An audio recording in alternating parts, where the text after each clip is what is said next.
Buenas tardes, gente linda. Hoy estamos con una tarde radiante, así de esos que solamente un 1 de julio o un 2 de julio podemos vivir. ¿Qué tal, Juan Jesús?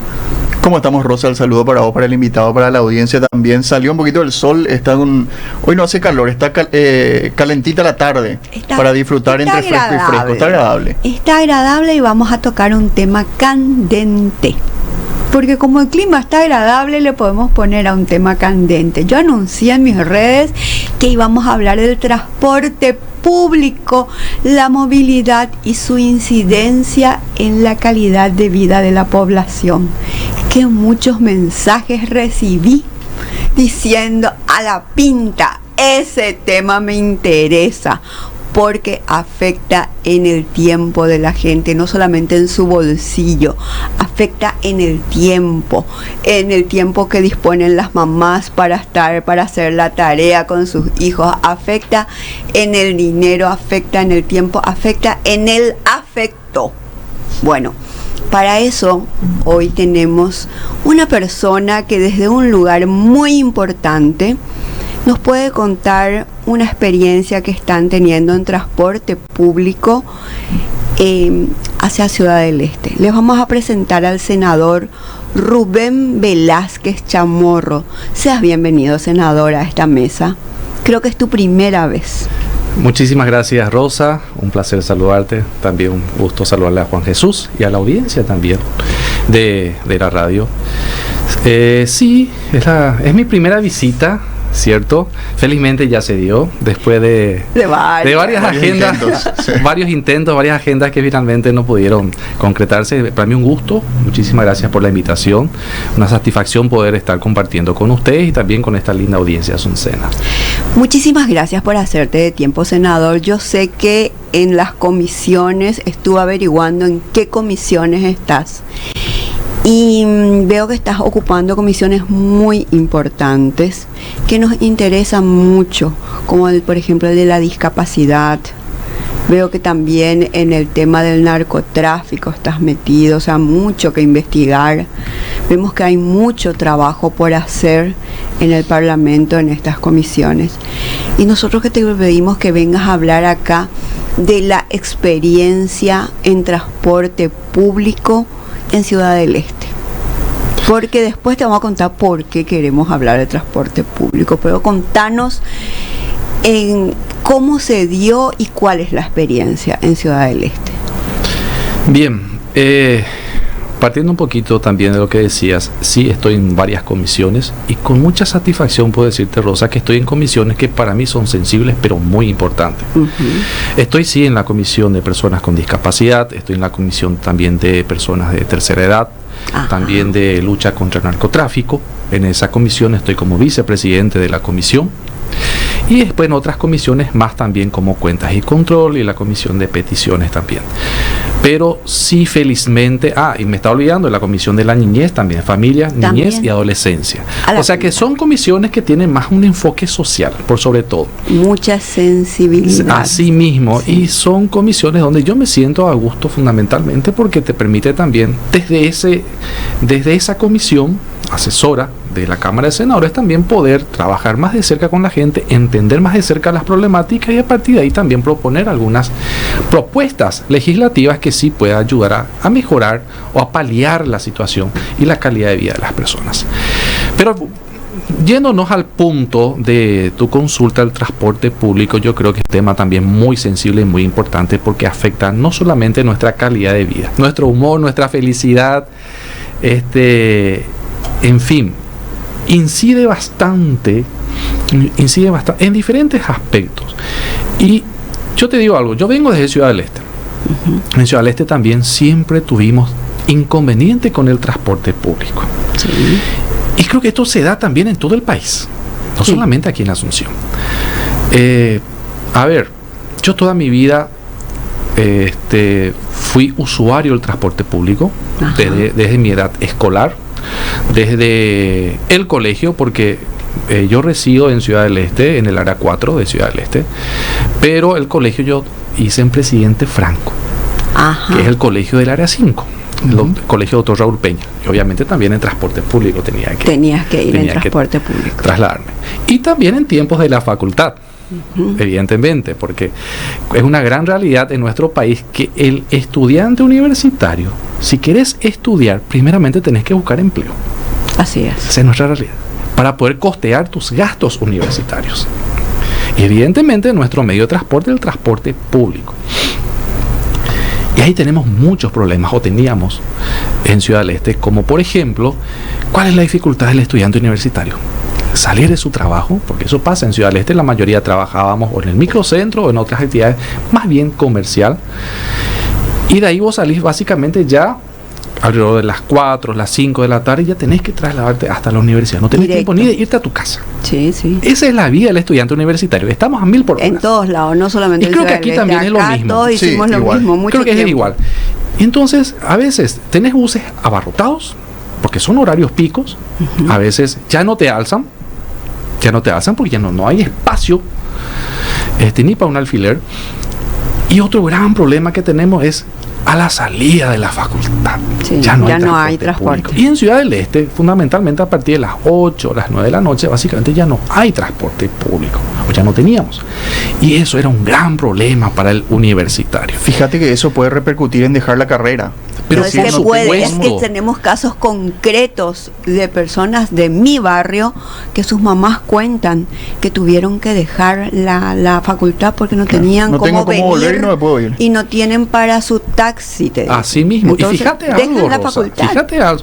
Yo te decía al comienzo que el problema del estudiante es que primero tiene que buscar empleo. Sí. Primer empleo, salario mínimo llega.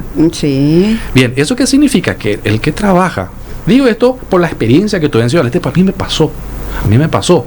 Básicamente el salario mínimo, si es que ganás salario mínimo, es otra realidad. También. Sí. Básicamente va gran parte de tu salario, a tu facultad. Va a tu almuerzo. Porque comida primero. Claro, porque vos almorzás cerca de tu trabajo. Cierto. Almorzás cerca de tu trabajo, ya va gran parte. Y después, otra parte importante va ya destinado al transporte. A tu movilidad. Sí. Pero ¿qué pasa aquí? Si vos no tenés transporte público a la noche, o al salir de la facultad, por plataforma. Entonces, te hablo en mi época. En mi época, en Ciudad del Este, ¿sabes qué hacían? O hacen hasta hoy también los jóvenes universitarios. Transporte universitario. Es como el transporte escolar. Es como el transporte escolar que transporta niños de sus hogares hasta las escuelas o colegios, en este caso, y transporta en horario nocturno. Exclusivamente para estudiantes universitarios. Pues eso tiene un costo también importante. También. Y eso incide en definitiva, otra vez, en el futuro de ese joven. En que pueda seguir estudiando. ¿Por qué? Porque después, muchas veces, eso pasó conmigo, porque yo soy hijo mayor, tenés que ayudarle a tu hermanito. También. Sí. O le ayudas a tu papá o a tu mamá. En mi caso, mi mamá era ama de casa. O sea, eso también condiciona en gran parte, en gran medida, el futuro de nuestros jóvenes. Así es. Y cuando nosotros, desde el sector que nos ocupa, al estar ya sea en la Cámara de Senadores, Cámara de Diputados o el mismo Poder Ejecutivo, no tenemos esa sensibilidad social, no tenemos esa experiencia de vida sobre la realidad de los jóvenes, de las familias, muchas veces nos equivocamos en nuestras decisiones. Cierto. Y dejamos de tener políticas públicas que sí, en definitiva, puedan ayudar a mejorar la calidad de vida. Y esto es falta de empatía. Sí. Acá hay mucha falta de empatía política, digo yo, los sectores más necesitados, y lo que necesitamos es un poco más de sensibilidad, que empecemos nosotros, y hago culpa en este sentido porque hoy en día soy parte del gobierno en mi carácter de senador, falta un poco de entender la problemática y comenzar a ocuparnos de eso para de alguna forma comenzar a mejorar la calidad de vida, y fundamentalmente es lo que yo siempre pienso, es en no romper ese sueño de los jóvenes. Pero mira que estás hablando, estás hablando de un ejemplo particular, de una experiencia que tuve. Sí, de una experiencia de vida que lo tienen la mayoría, que le tenemos, porque me incluyo, la mayoría de los jóvenes de nuestro país. Y entonces, con esa sensibilidad no solamente se puede abordar el problema, todos los problemas sociales o ambientales o de movilidad en nuestro país, porque lo que más falta nos hace es esa empatía, para que se pongan en el lugar del que va a tener que aceptar o va a tener que disfrutar de esa política pública que ustedes pueden dictar. Y eso, por eso el tema de movilidad es un tema candente, crucial, necesario, urgente. Ojalá y todos los que están en posición de tomar decisiones puedan tener una experiencia parecida y que en el momento de tomar decisiones no piensen en el beneficio de la gente que le financió su campaña, que normalmente ocurre, sino de la necesidad de la población. Estando en tantas comisiones, es interesante también ir viendo, en este caso, por ejemplo, la de transporte, es tomar como ejemplo el tema de estudiantes universitarios, ir viendo otras cuestiones también, ¿verdad? El estudiante, ¿a qué hora sale de la facultad en general? A las 10. Tiene todavía, claro, pero hacer ese estudio de campo de ir, no sé si el senador mismo ir hasta la facultad y acompañar al estudiante al salir, ¿verdad? Pero hay estudios que se pueden realizar. O sabes que yo quiero hacer eso. Eso. Es necesario. Yo hago lo inverso también. Mencionar, ¿verdad?, un poquito, sí, ya que también hablábamos al comienzo de la experiencia en Ciudad del Este.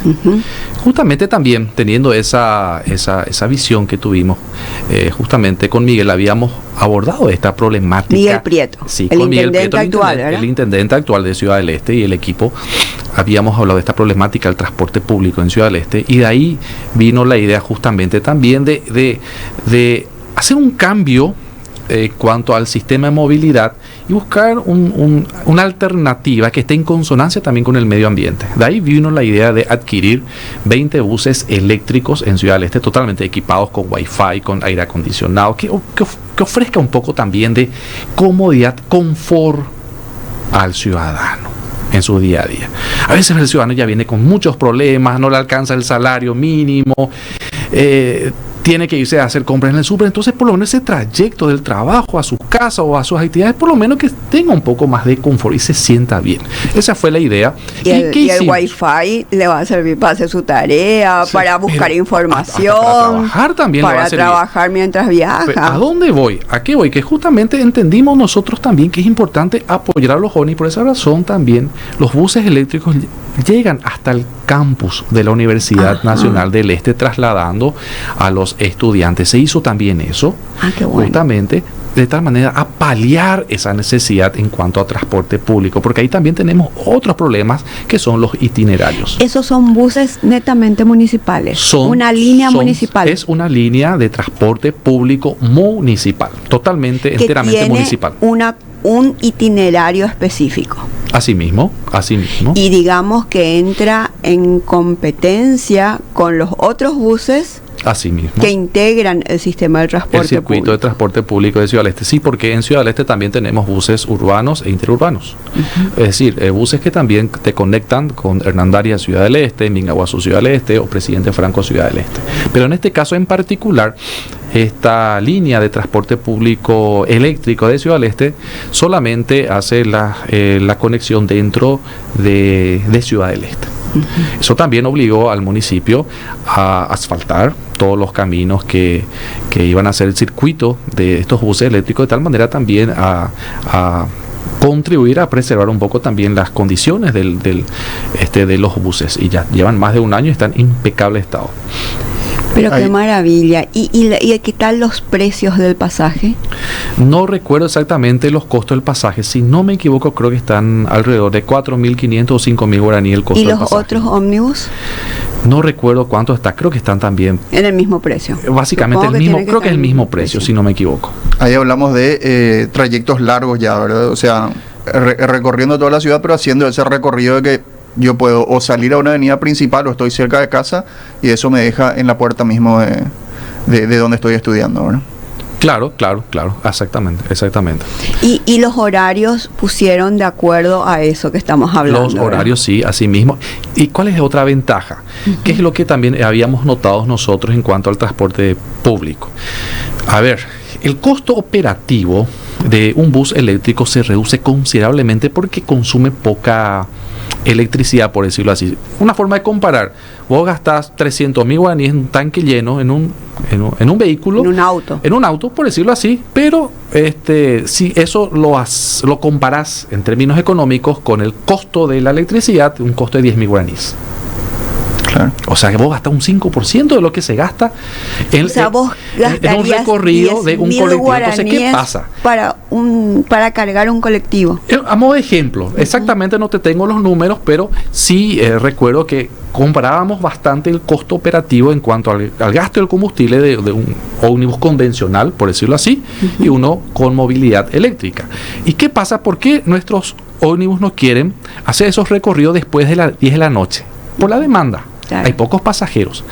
Si un colectivo, digamos que, te pongo un ejemplo, a ver, no soy todavía tan bueno acá en ubicar toda Asunción y Central, pero pongo un ejemplo, no sé, de Lambaré hasta Trinidad, y hay solamente 5 pasajeros, ¿pierde o no pierde la empresa? Claro. Sí. Pierde.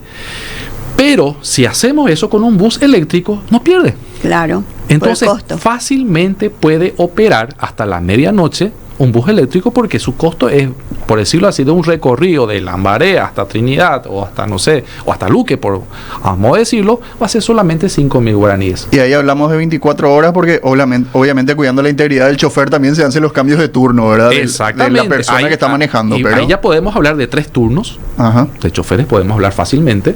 El costo operativo se reduce considerablemente. Le podés ofrecer más tiempo de servicio a la ciudadanía o 24 horas de servicio inclusive. El único inconveniente hoy en día es la inseguridad. Ya, exacto. Claro. Es la inseguridad, es algo que también... La madrugada va a costar muchísimo. Es eso nomás lo que a veces también, pero eso pasa en todo el país. En todo el país. Que hay que cuidar también, pero también podés prever eso si tenés un sistema de billetaje electrónico. Entonces, ya no como anteriormente, el chofer era el que te cobraba el pasaje, era el guarda y... ¿Cómo es el billetaje? O sea, ¿cómo es el cobro en Ciudad del Este? Porque acá en área metropolitana tenemos el sistema de cobro de billetaje electrónico, que hace poco me enteré, dicho sea de paso, que ya otra vez Ruiz Díaz es uno de los propietarios. Ruiz Díaz acaparó todo ese sistema chatarrizado que tenemos de transporte acá en área metropolitana, que también demasiado necesitamos que entre una empresa pública así a competir, que cubra esos sectores, esos distritos que no se están cubriendo. Hay barrios enteros que no se cubren en área metropolitana. Por eso que es muy interesante lo que hicieron en Ciudad del Este, atendiendo esos sectores que no están atendidos. Entra a competir, pero atiende ese sector que necesita y no está atendido. Horario y sector. Coste que evidentemente con 20 buses tampoco llegamos a la totalidad de la ciudadanía esteña. También pero seguro que van a poder ir comprando más. Evidentemente que existe un plan de adquisición gradual de más buses, porque con 20 tampoco abastecemos toda la ciudad. Ciudad del Este creció bastante, tiene barrios muy populosos, pero se requiere de más buses eléctricos. Pero esta es una primera experiencia también. Es la mayor flota de buses eléctricos del Paraguay. Y ahora uno entiende en el país no existe la primera experiencia como transporte municipal. Así mismo. Bueno, eso me dijeron en una presentación de transporte eléctrico, donde ponían como ejemplo justamente a Ciudad del Este, y yo pregunté si había otro municipio, y me dijeron no hay otro municipio que tenga esta experiencia. Ojalá y se pueda ir replicando. Por ejemplo, aprovecho para decir, porque todo este programa queda grabado y normalmente hay gente que lo ve, aunque no lo haya visto en vivo y en directo, lo ve cuando se replica. Por ejemplo, un sector como Villarrica, Guairá, no tiene transporte público y queremos que se replique la experiencia de Ciudad del Este. Ojalá y el intendente de Villarrica pueda ver este programa y pueda replicar lo que se está haciendo en Ciudad del Este. Si son amigos, por favor, comentarles. Esto es interesante también, que a la larga termina bajando los costos en general, ¿verdad? Y lo que decía también, el tema de inseguridad, yo creo que es salimos todos de la facultad a las 9:30, 10 de la noche, e incluso se prolonga esa vida activa en la noche, y eso puede ser también una suerte de combate contra la inseguridad. Si hay más gente en la calle en un horario un poco más tardío porque se mueven con menos apuros, porque pasa mucho eso. En la facultad, tenemos una actividad, después nos juntamos a estudiar en la casa de un compañero a tal hora, después de la facultad. ¿Cómo volvés a tu casa? Después, ¿cómo volvés? ¿Hasta qué hora tengo colectivo? Claro, porque eso es lo que pone el techo horario también, ¿verdad? Es cierto que no van a estar después a las 2 o las 3 de la mañana, pero se da un poco el tema de la posibilidad de moverte, alarga un poco el día también, ¿verdad? Si uno se hace costumbre que tenemos hasta las 11, las 12 de la noche colectivo. Para el chico que trabaja y estudia, el horario nocturno es indispensable para Totalmente. estudiar. Y la hora del estudiante para poder estudiar es la noche y la madrugada. Claro. El mejor amigo del estudiante es la noche y la madrugada, que vamos a... Y es no una hay gran otra. verdad. Y uno es joven y aguanta. Así mismo. Así que, no, pero quería decir nomás, eso también puede de alguna forma incidir positivamente en la economía. Sí. ¿Por qué? Porque es muy cierto lo que vos decís. Y yo, me viene a la memoria, ya no hace más poco tiempo, ya hace muchos años atrás, pero cuando yo era estudiante universitario, a veces, ¿qué ocurre? A veces, generalmente, la actividad del estudiante no concluye al terminar las clases. Claro. A veces, ¿qué pasa? Tenemos que trabajar los trabajos prácticos, justamente, tenemos que organizar, hay tareas pendientes, o tenemos examen al día siguiente, tenemos que organizarnos, los materiales, los libros, qué hacer. O sea que existe todavía una vida después de las clases. Sí. Pero cuando vos estás condicionado a un sistema de movilidad o transporte público, porque vos decís, mira, ya son 9:30, ya no tengo más ómnibus, me levanto y me voy y dejo la clase. ¿Cierto? ¿Quién termina perdiendo? Siempre termina perdiendo el estudiante universitario. Por eso, importantísimo esto que estamos hablando de los horarios, la cobertura, zona, horario, fines de semana, cuando la gente necesita tener vida. Tener vida, eso es calidad de vida. Así mismo. Y justamente ahí. Ahora, quiero también mencionar lo algo. mismo que le pasa al estudiante, le pasa a las mamás que tienen que ir a hacer la tarea con sus hijos, o lavarle la camisa a sus hijos, o aunque sea quedarse un tiempo más en su casa, no tener que salir 3 horas antes y llegar 3 horas después. Mira, y lo interesante es que vamos a prolongar nosotros esa vida o esa noche activa, en donde, por decirte, yo tengo parientes ahí en Formosa, Clorinda, cruzando Argentina, y está siempre la costumbre de que durante la siesta está todo quieto, absolutamente todo. Si vos tenés alguna emergencia, tenés que ir viendo, porque hasta las 4 o 5 de la tarde se empiezan a mover de vuelta por una cuestión cotidiana, de horario de ellos. Y es lo mismo nosotros decimos el día de mañana, no, nosotros vamos a seguir activos hasta las 11:30, 12 de la noche. ¿Por qué? Porque en ese horario tenemos todavía forma segura de llegar a nuestras casas. Entonces eso habilita a que tengas más tiempo activo durante el día, ¿verdad? Es un punto muy importante que decís, que tengamos una manera segura que nos garantice fundamentalmente poder trasladarnos de un lugar a otro. Y ahora voy a otro aspecto social que no estamos abordando, que para mí también puede ser muy importante si es que tenemos condiciones de ofrecer la garantía a la ciudadanía de tener transporte público seguro. ¿En qué sentido? ¿Qué haces vos como mamá? Tu marido está de viaje por cuestiones laborales y tu hijo se te enferma. Porque la salud, o la enfermedad, mejor dicho, eso no respeta feriados ni la noche. ¿Qué haces si tu hijo tiene fiebre, querés llevarla a consultar y no tenés vehículo? ¿Cómo te vas? Llamas a una plataforma hoy en día, pero si no tenés condiciones y querés llevarle al hospital regional, querés llevarle a IPS, entonces vas a usar un transporte público. Si es que si es que están dadas las condiciones. Es eficiente, si cumple con estas condiciones que estamos hablando, y sabes de que va a venir, no va a venir en este minuto, pero va a venir acá en 10 minutos, y va a venir, y lo vas a usar. Y lo vas a usar todo el día, todo el tiempo, porque la gente quiere, necesita, no es un lujo, es una necesidad. Ahí voy, justamente, se vuelve una necesidad. Claro. Es un derecho humano fundamental, otra vez vamos a Pope. ¿Y cuál es la diferencia de lo que estamos viviendo? No solamente en área metropolitana acá de Asunción, estamos viviendo en todo el Paraguay, que a falta de transporte público están ofreciendo como gran facilidad para adquirir las famosas motos. Entonces tenemos motos que pululan en las rutas, con una inseguridad tremenda porque se van cruzando, haciendo zigzag, y los accidentados a la orden del día. ¿Cuánto de presupuesto de nuestro presupuesto general de gastos de la nación se está yendo en los accidentados, en esas motos? Que si tuvieran un transporte público no lo comprarían, no comprarían las motos para venir desde Capiatá a Asunción o para venir desde Pacaraí hasta Luque. Si hubiera un sistema de transporte público eficiente, no estarían comprando una moto, arriesgando su vida segundo por segundo. ¿Y eso cómo Rosa, se traduce? ¿Cuánto también se gasta? Sí, me interesa saber. Se gasta por una persona accidentada y que queda internada 12 días en terapia intensiva? 350 millones guaraníes. Por cada accidentado. Obviamente. Y tenemos los hospitales colapsados. Obviamente. En 12 días. Andan en emergencias médicas a ver hablando si no hay... de un promedio de 30 millones guaraníes por día se gasta por una persona accidentada. Eso es en emergencias médicas. Por ejemplo, Asunción viene a emergencias médicas. ¿Dónde otro lugar? En Ciudad del Este, por ejemplo, ¿dónde se le lleva? En Ciudad del Este está el Hospital del Trauma. Del trauma. Que está... es lo mismo que acá. Sí, trauma también. Que es un hospital que está al lado mismo también del Hospital Regional de Ciudad del Este, que está en la zona inmediaciones ya del área 4. ¿Cómo sería?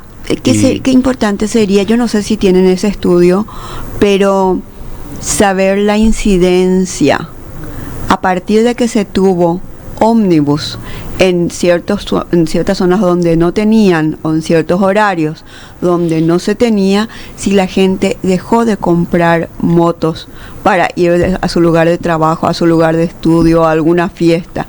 Si es que dejó de comprar motos y si bajó el nivel de accidentes. Eso es lo interesante justamente, el tema de la utilización, o sea, y la productividad de ese transporte público que se utiliza, se llena y se va utilizando normalmente, ¿verdad? Pero imagínate un poco si estás diciendo que 360 millones de guaraníes 350 millones por cada accidentado. Una estadística en cuanto a gastos también, y es un promedio, hasta inclusive podría ser más. Claro. Podría ser más, un poco menos, dependiendo de la gravedad. De una suma de 350 millones de guaraníes que se puede gastar fácilmente por una persona. Por una persona. En un periodo de 12 días. Y lo que impacta eso en nuestro presupuesto general de gastos de la nación en salud.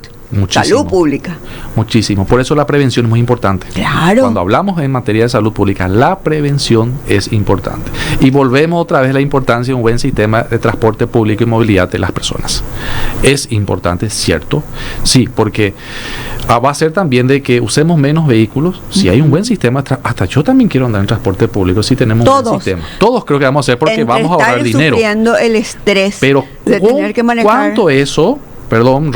¿Cuánto eso va a ayudar a mejorar nuestra calidad de vida? ¿Por qué? Menos vehículos en las calles, menos contaminación, menos problemas de personas con enfermedades respiratorias, por ejemplo. Totalmente. Hoy en día hay mucha gente asmática, alérgica.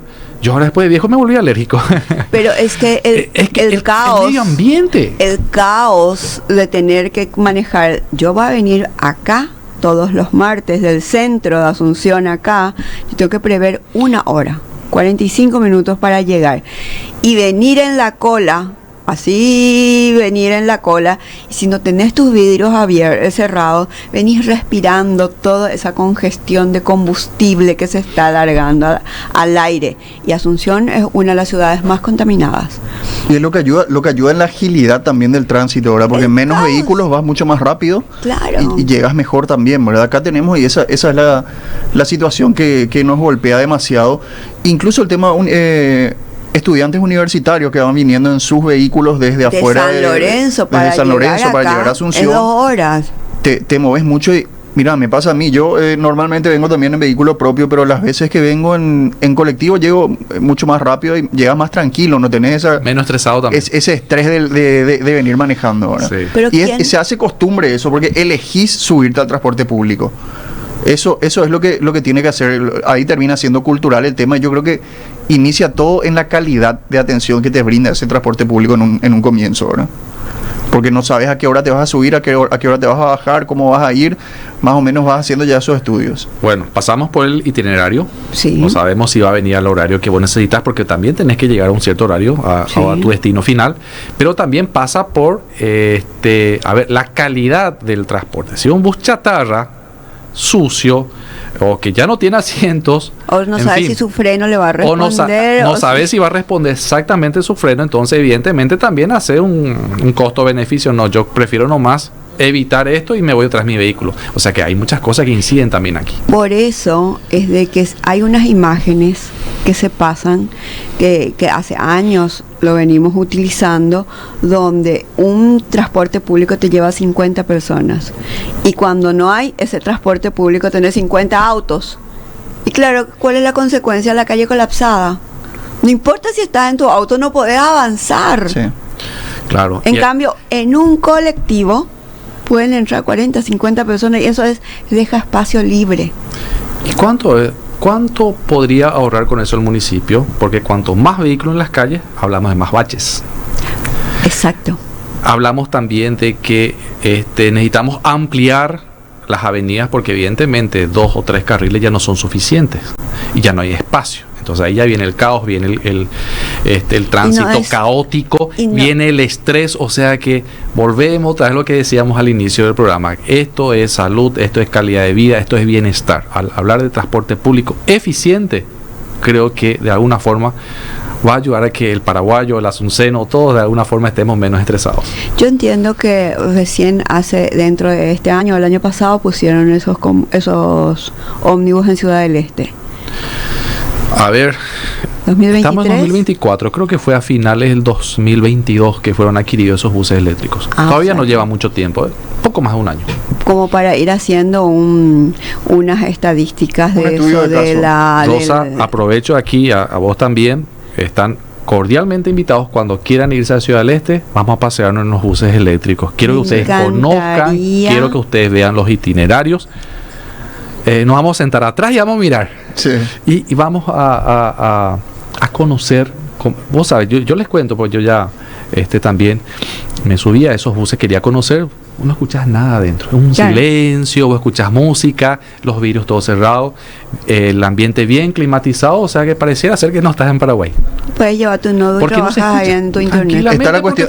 Está la cuestión cultural también de que el bus es para 20 personas y cuando entra la persona número 44, el chofer pregunta si hay lugar todavía atrás, ¿verdad? Eso es otra cuestión que va más allá de si es eléctrico o no, ¿verdad? Así mismo, pues eso es una cuestión aparte, pero creo que eso también vamos a ir atenuando cuando tengamos más buses, pero lo simpático es eso, no hace ese ruido fuerte que te revienta el oído. Y todo es parte de la salud, sí. Porque eso es salud mental, eso es salud pública, eso es parte de llegar un poco relajado a tu trabajo, de llegar relajado a tu facultad, aunque sea ese tramo de 10 minutos que estuviste, que te ofrezcan un ambiente tranquilo. Es que prevés realmente, cuando vos decís, bueno, yo tengo que llegar a mi facultad y necesito en 20, 25 minutos, tengo yo ese trayecto que sé que voy a llegar ahí.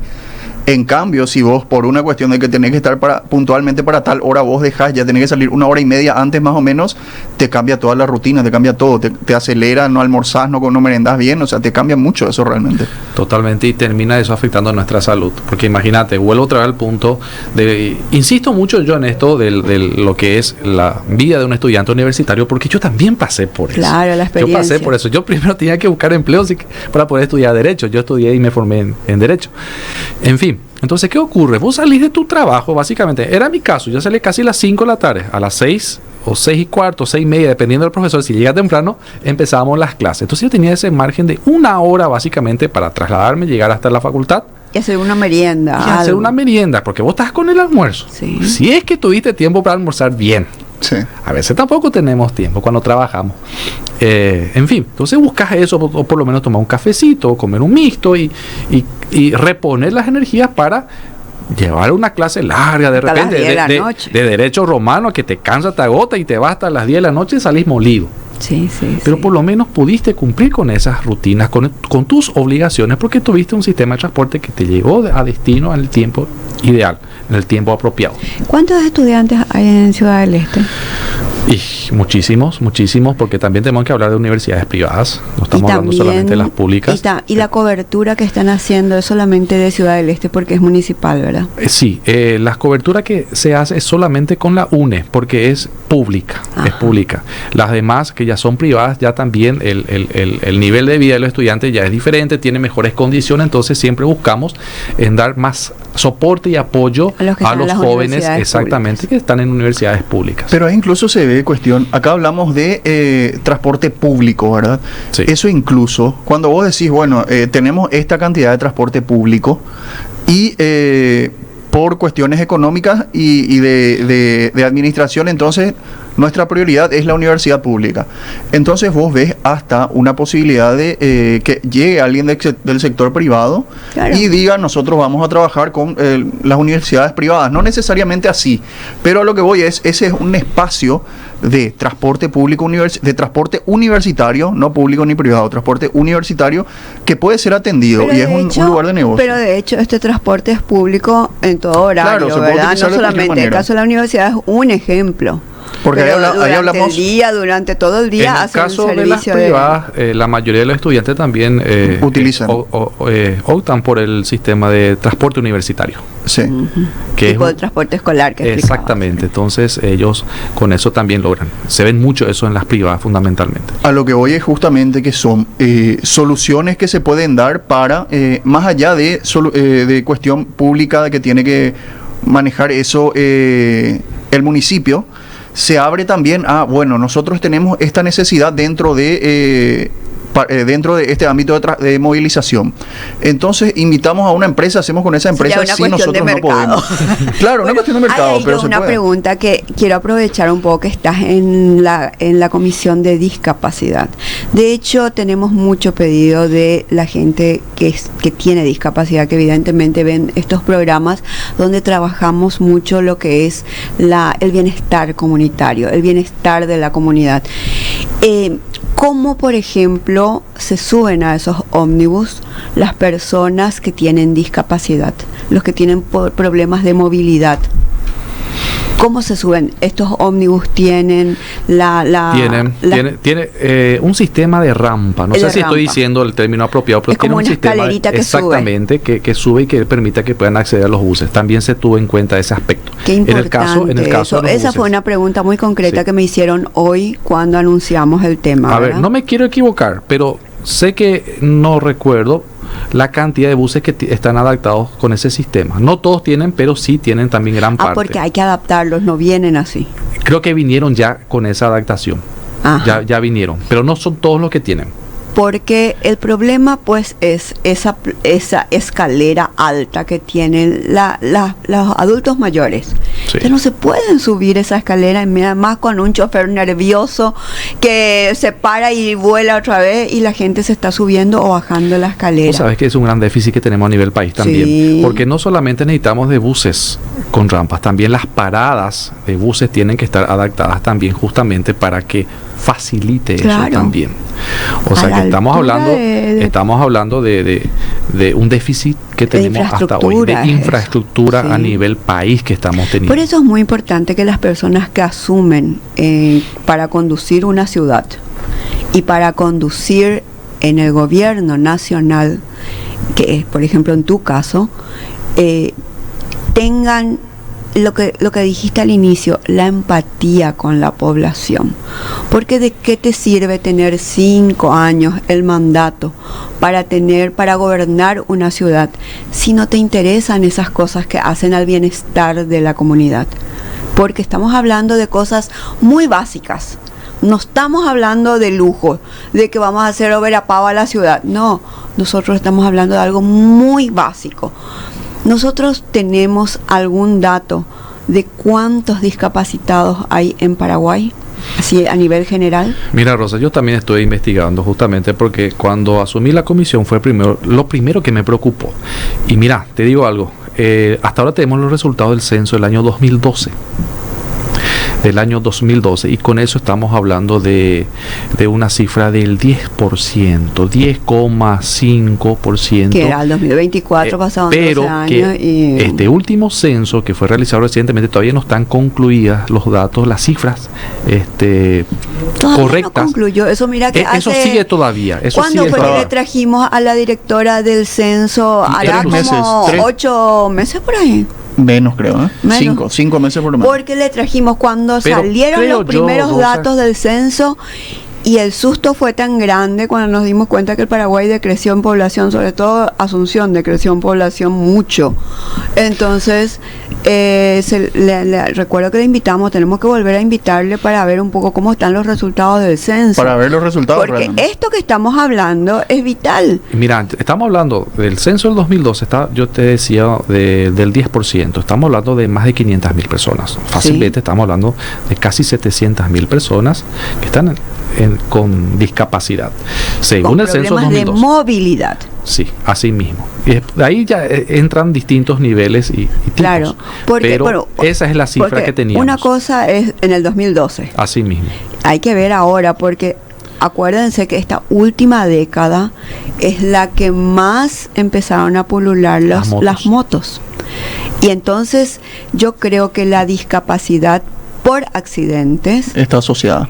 No solamente la discapacidad, porque hay muchos tipos de discapacidad, ¿verdad? Yo no manejo muy bien eso, pero supongo que vos como senador que estás en la comisión nos podés aclarar, bueno, todos los tipos de discapacidad que hay, desde nacimiento, de todo eso. Mucha gente que tiene problemas de movilidad.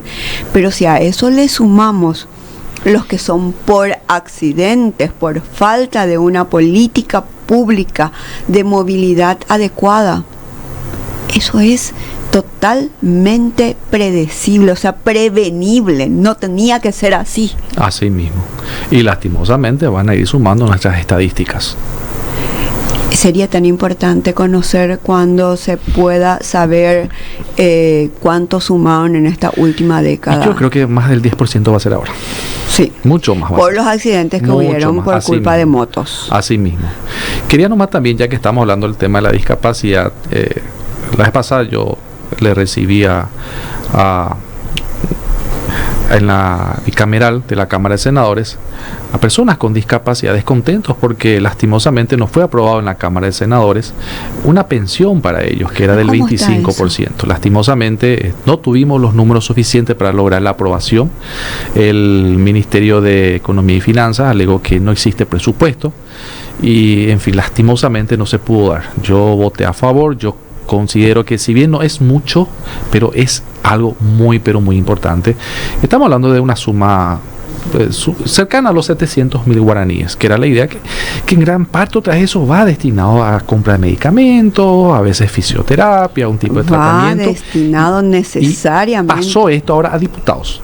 Y ojalá los colegas diputados puedan aprobar este proyecto y esto pueda salir adelante. Eso nomás también quería decir, desde nuestra comisión nosotros habíamos dictaminado a favor de este proyecto, pero en la plenaria perdimos, no teníamos los votos suficientes, lastimosamente. Y estamos hablando de si eran de 700.000 discapacitados en el 2012, bueno, ahora hay que ver cuánto, pero hay una pensión de 700.000 guaraníes que le va a ayudar en algo muy básico. Claro, que van a amortiguar el gasto sería. Amortiguar. No hablamos del courier. Totalmente. Porque si tuviéramos un país con infraestructura, así tipo la Argentina, que ellos cuidan muchísimo esos detalles, donde le facilitan la vida a los discapacitados. Acá no. Acá se le tortura. Las veredas que tienen la rampita esa, normalmente la rampa termina en un bache con agua. Entonces, una cosa que siempre me fijo y a veces me torturo sacando fotos de cómo tienen las rampas. ¿Para qué obligan a hacer las rampas si ellos no van a ser capaces de mantener esa partecita de la calle, aunque sea en condiciones para que pasen las sillas de rueda? O sea, hay cosas tan básicas, que se ilumine esa esquina, que se limpie, que el asfalto esté en condiciones para que esas personas pasen. Ya tienen la vida tan difícil Y si uno le puede ayudar en cosas muy básicas, ¿por qué no lo hacen? En vez de decir que invierten miles de millones en bonos para hacer cuencas hídricas que no lo hacen, bueno, que hagan, le faciliten la vida a las personas que evidentemente lo necesitan. O sea, y no pueden moverse si no es así. Es una gran falta de sensibilidad social. Totalmente. Y algo me da culpa, porque como decía yo también me siento de alguna forma responsable. Imagínense, estar en el Senado también a mí hace que yo esté en función de gobierno. Claro. Y eso por lo menos también decía la gente, la ciudadanía en general, que acudan a la Cámara de Senadores, que acudan también a la Comisión de Personas con Discapacidad, que ahí vamos a estar trabajando, y a partir de ahí generar más políticas públicas a favor de esa gente, porque sí, estamos en deuda con ellos, admito, reconozco. Es tan importante, aunque no tengan la mayoría de votos, porque hay veces que el criterio político puede más, sí, pero hay veces que la argumentación dada por un legislador puede revertir la situación. No siempre es así, pero también tuvimos experiencias donde la argumentación dada revierte la situación, y si no revierte, por lo menos pone el tema sobre la mesa, abre el debate. Y aunque no se resuelva en ese momento, si la sociedad presiona sobre el tema, en algún momento se va a revertir esa situación. Pero es demasiado importante que la persona que está en uso de micrófono explique, argumente por qué tiene que ser así. Por eso el gran trabajo que nosotros hacemos desde la ciudadanía de argumentar. Hoy las redes sociales nos ayudan muchísimo, los medios de comunicación que nos permiten un espacio como este para hablar de temas que hacen al bienestar de la comunidad, porque todo esto se replica por 1000. Así mismo.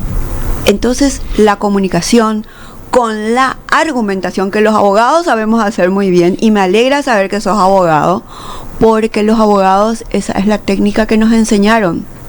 Pero para tener la técnica y para poder usarla, primero tenés que tener la sensibilidad. Así mismo. Si no tenés la sensibilidad, vas a usar en cualquier desastre.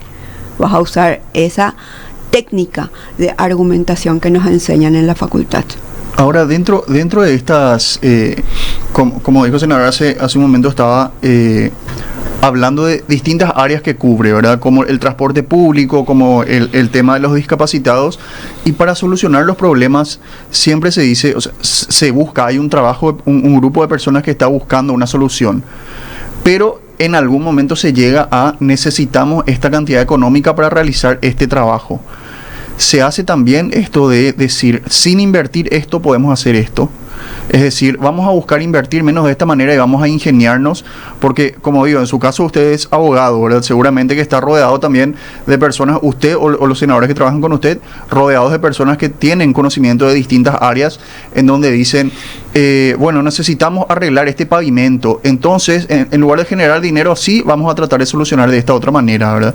Porque es lo que yo siempre digo, de buscar solucionar cuestiones de salud en el ámbito de la salud y buscar solucionar cuestiones en la educación, es, sí, necesitamos este dinero para solucionar este problema rápido, pero podemos ahorrar esto si trabajamos con este plan que voy a presentar yo, ¿verdad? Porque eso es lo interesante de decir, yo tengo personas que trabajan en ese rubro, entonces con ellos voy a ver cómo solucionar lo más posible gastando lo menos posible, ¿verdad? Acá Juan Jesús ya Así quiere mismo. que sean mini intendentes en todas, es el micrófono parlamentario. Ya, me está gustando. Ya te está gustando Sí, la estamos hoy. idea. Mira que Prieto no le va a gustar la idea. Pero quería nomás decir, sí, es muy cierto lo que decís, Juan Jesús. Así también hay que mencionar que hay determinados proyectos de leyes, cuando tienen incidencia financiera o presupuestaria, también pasan a otras comisiones, como la Comisión de Presupuesto, la Comisión de Hacienda y Presupuesto, Comisión de Cuentas y Control también, que son quienes técnicamente analizan ya el aspecto financiero para que pueda de alguna forma financiar ciertos proyectos de leyes que sí requieren de presupuesto. Ajá. Bien, así también esas comisiones asesoras muchas veces también llama el concurso de instituciones del Ejecutivo, como por ejemplo el Ministerio de Economía y Finanzas, quien finalmente va a tener que ejecutar y establecer un plan financiero para poder generar los recursos que sean necesarios para satisfacer determinados proyectos que requieren de financiación. Y aquí entra también y tiene un papel importante el gobierno. ¿Por qué? Porque finalmente el gobierno es el que establece las políticas públicas para un país. Y dentro de ese marco, dentro de ese contexto, establece también el gasto público. ¿En qué se va a gastar? Porque es una forma también de generar recursos. Cuando vos administras el gasto público, a veces nomás se gasta bastante en gasto superfluo y eso evidentemente va a hacer que siempre digamos no hay recursos o no hay presupuesto. Correcto. Entonces también, en gran parte también estamos sujetos a esa voluntad política del Ejecutivo. Y eso es lo que a veces insistimos y no también. No solamente la plata en caja, sino el bienestar que se puede producir, que elípticamente lo que se gaste acá puede disminuir en otro tipo de gasto, como el que estamos hablando, que si hay más transporte público, puede dejar la gente de usar motos y a lo mejor por un gasto que se hace en un ómnibus se evita 100 motos y con 100 o 10 accidentados menos nosotros cubrimos de sobra ese presupuesto. Ahorramos más dinero y ese dinero ya puede ayudar para comprar más medicamentos oncológicos de repente. Ayudar en salud pública, el dinero siempre va a tener lugar. Y ahí hablamos siempre va a tener lugar. Lo mismo estamos hablando y aprovecho tu presencia, senador, en estos últimos momentos, porque nosotros que tanto les pedimos a ustedes por el bosque de San Vicente y nos dicen, no hay la plata, y nosotros decimos, pero si se pudiera cuidar la salud pública de 15.000 contribuyentes en el barrio San Vicente y otros 15.000 contribuyentes en el barrio de al lado, ¿cuánto vamos a evitar pastillearle a la gente para tranquilizarse? ¿O cuánto vamos a evitar enfermedades y llenar los hospitales? Porque los parques son como hospitales preventivos, porque ir a un parque que está al lado de un arroyo y estás escuchando el agua que corre. Es relajante, ¿verdad? Es relajante, Sí. Es como tu sala, es para invitarle a tus amigos a tomar un tereré y resolver los problemas vecinales. O sea, no es ese ambiente tumultuoso del cemento y del colectivo que te viene encima y de todo apurado. Así no se resuelven las cosas.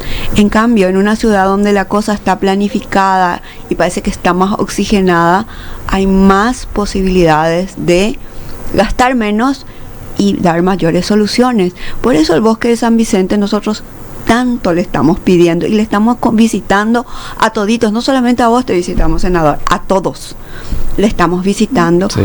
Porque no se trata de una familia o de 10 familias, se trata de una comunidad, se trata de una ciudad que se volvió caótica, dejó de invertir en espacios públicos y el caos está presente.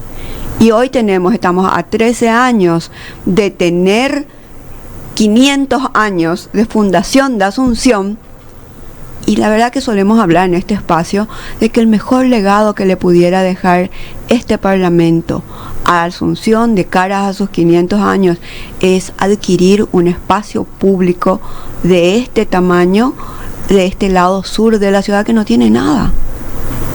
Imagínense, lo que le pedimos es nada en comparación a todo lo que se necesita.